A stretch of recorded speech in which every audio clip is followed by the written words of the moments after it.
दामाद की सास पार्ट 2। अब तक आपने सुना कि कावेरी जी अपनी तीनों बेटियों ईशा, मोहिनी और सुहाना की शादी 3 घर जमाई लड़कों के साथ करवा देती है। उन्हें लगता है कि ये लड़के शायद घर का कामकाज संभाल लेंगे, लेकिन उनके तीनों घर जमाई बहुत आलसी थे। वो नौकरी भी नहीं करते थे और बाहर का काम भी नहीं।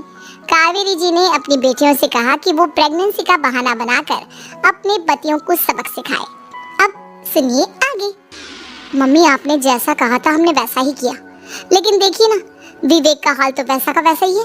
घर में ना सुबह का नाश्ता बनता है और ना खाना। नौकरी पर जाने की बात करूं तो खाने को दौड़ते हैं मुझे। हाँ मम्मी, मैंने भी सुमित को कितनी बार कहा कि अगर नौकरी नहीं करनी तो कोई छोटी सी दुकान ही खोल लो, घर का खर्चा कैसे चलेगा। देखो दोपहर के 12 बजने आए और जनाब अभी तक सो रहे हैं। हाँ मम्मी, ईशा और सुहाना ठीक कहती हैं। अविनाश का भी यही हाल है।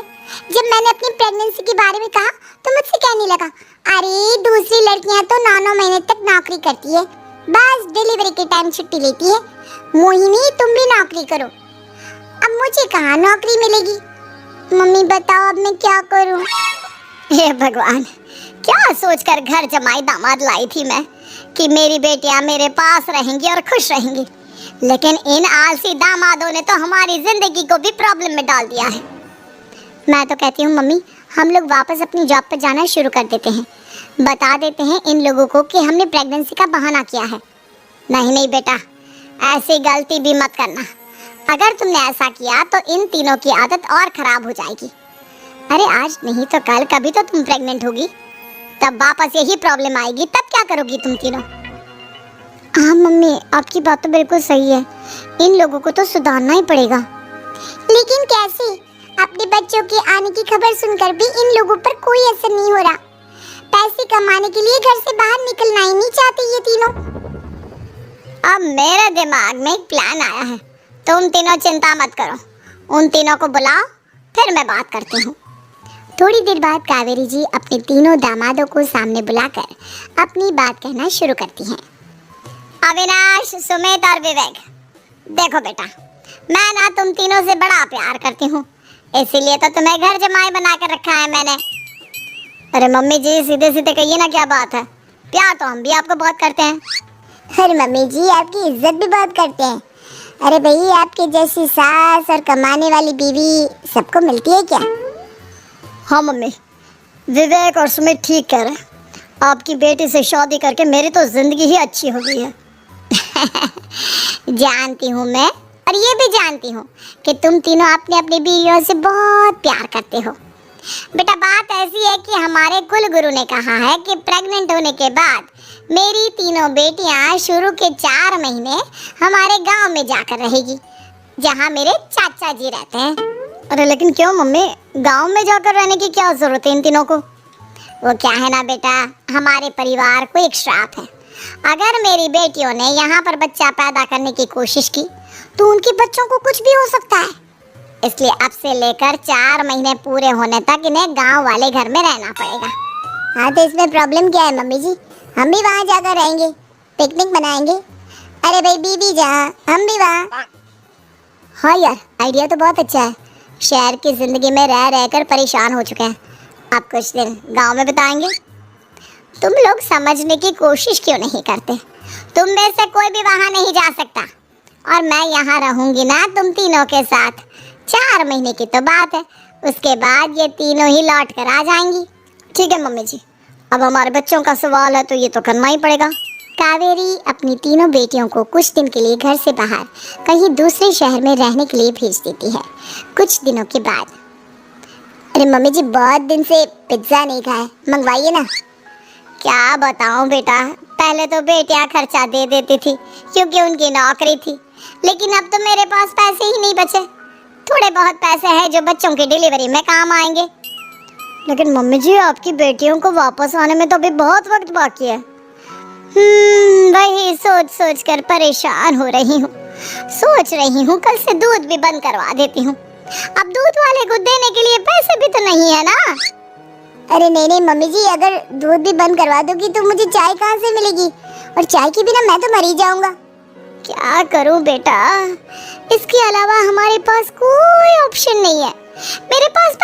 नहीं बचे। इस तरह कावेरी जी धीरे धीरे अपने तीनों दामादों को पैसे देना बंद कर देती हैं और घर में खाने पीने की चीजें लाना भी बंद कर देती हैं।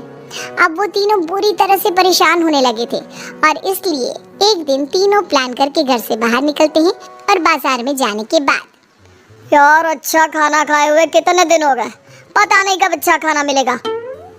हमारी बीवियों के जाने के बाद तो हमारी हालत भिखारियों जैसी हो गई है यार। कुछ भी हो, मुझे तो आज पिज्जा खाना ही खाना है। जेब में 1 रुपया नहीं और पिज्जा खाएगा, कहाँ से आएंगे पैसे? अरे देख वहाँ सामने बोर्ड पर क्या लिखा हुआ है, कंप्यूटर पर काम करने के लिए एक आदमी की आवश्यकता है। भाई मैं तो जा रहा हूँ, काम करूँगा और शाम तक पैसे लाकर आराम से पिज्जा खाऊंगा। जा जा, तुझे कोई काम नहीं देने वाला, हम तो घर जा रहे हैं। चल भाई सुमित। सुमित और अविनाश वहाँ से चले जाते हैं और विवेक उस कंप्यूटर शॉप पर सारा दिन काम करके 5,000 रुपये कमा कर घर लौट कर आता है और अपने खाने के लिए अच्छी अच्छी चीज़ें भी लेकर आता है। ये देखकर विवेक और सुमित के दिल में भी कुछ पैसे कमाने की इच्छा जागती है। अरे सुबह सुबह कहाँ चल दी है तुम? मम्मी जी एक बहुत अच्छी जगह मिली है, कंप्यूटर पर काम करने के 5,000 मिले थे कल मुझे। अगर रोज काम करूँगा तो पूरे 40,000 की तनख्वाह। अरे वाह, ये तो बहुत अच्छी बात है दामाद जी, आपको जाना ही चाहिए। सुमित और अविनाश विवेक को इस तरह तरक्की करते देखकर परेशान हो जाते हैं और वो दोनों भी काम की तलाश में निकल पड़ते हैं।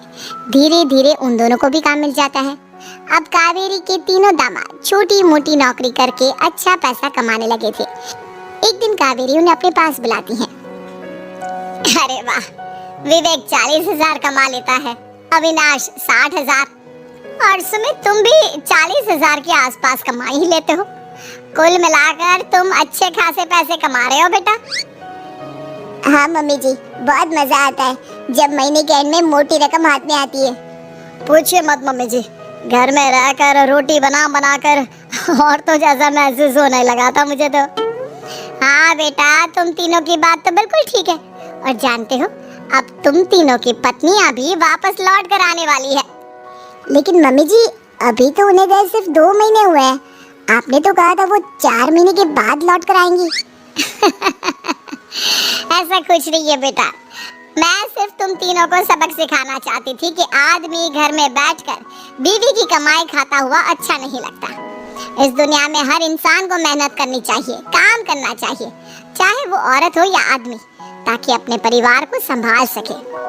कावेरी की बात सुनकर उन तीनों को अपनी गलती का एहसास होता है और कावेरी उन्हें सच बता देती है कि ईशा, सुहाना और मोहिनी शहर में ही कहीं दूसरी जगह रह रहे थे।